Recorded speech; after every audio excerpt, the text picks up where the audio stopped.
ମାନେ 50-60 ଜଣ ଲୋକ ମିଶିକି ତମେ ଗୋଟେ ଝିଅର ବସ୍ତ୍ରକୁ ମାନେ କାଢୁଛ ତା ଦେହରୁ ହେଲା। ମର୍ଦ୍ଦପଣିଆ ଧିକ୍ ଆଉ ତମର ସେଇ ମଣିଷପଣିଆକୁ ଧିକ୍।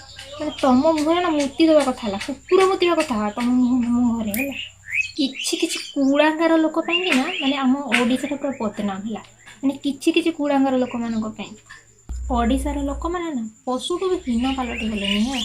ମାନେ ଓଡ଼ିଶା ରାଜ୍ୟ ଯେଉଁଟାକି ମାନେ ଆମ ଜଗନ୍ନାଥ ମହାପ୍ରଭୁଙ୍କର ରାଜ୍ୟ, ମାନେ ପବିତ୍ର ରାଜ୍ୟ ହେଲା ଓଡ଼ିଶା, କିନ୍ତୁ ଓଡ଼ିଶା ପୁରା ବଦନାମ ଏବେ, ପୁରା ବଦନାମ ହେଲା। ଯେଉଁ ଭଳିଆ କାରନାମା କରୁଛନ୍ତି ନା ଓଡ଼ିଶାର ଲୋକମାନେ, ମାନେ ଏତେ ହିଂସ୍ର ପାଲଟି ଯାଉଛନ୍ତି, ଏତେ ହିଂସ୍ର, ମାନେ ଓଡ଼ିଶା ପୁରା ବଦନାମ କରିଦେଲେଣି ଓଡ଼ିଶାକୁ ହେଲା। ଆଉ ଓଡ଼ିଶାକୁ ଆସିବା ପାଇଁ ବି ଲୋକମାନେ ମାନେ ଡରିବେ ହେଲା।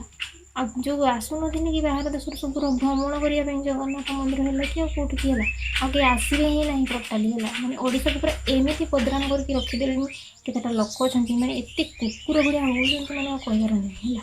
ଏଇ ଦେଖନ୍ତୁ ଯେମିତି ହେଲା ଏଇ ରାୟଗଡ଼ାରେ ଯେଉଁ କେସ୍ଟା ହେଲା, ମୁଁ ସେଇ ବିଷୟରେ କହିବା ପାଇଁ ଚାହୁଁଛି।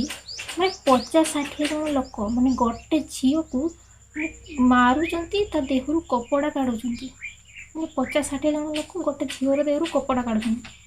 ମାନେ କେତେ ହିଂସ୍ର ଆମ ଓଡ଼ିଶାର ଲୋକମାନେ।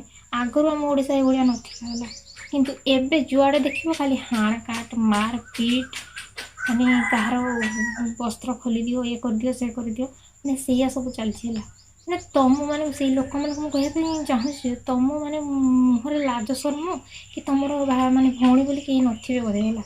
ମାନେ 50-60 ଜଣ ଲୋକ ମିଶିକି ତମେ ଗୋଟେ ଝିଅର ବସ୍ତ୍ରକୁ ମାନେ କାଢୁଛ ତା ଦେହରୁ ହେଲା, ତାକୁ ମାରୁଛ। ଧିକରେ ତମ ଜୀବନକୁ ହେଲା, ଧିକ୍ ତମର ସେଇ ମର୍ଦ୍ଦପଣିଆ ଧିକ୍ ଆଉ ତମର ସେଇ ମଣିଷପଣିଆକୁ ଧିକ୍। ମାନେ ତମ ମୁହଁରେ ନା ମୁତି ଦେବା କଥା ହେଲା, କୁକୁର ମୁତିବା କଥା।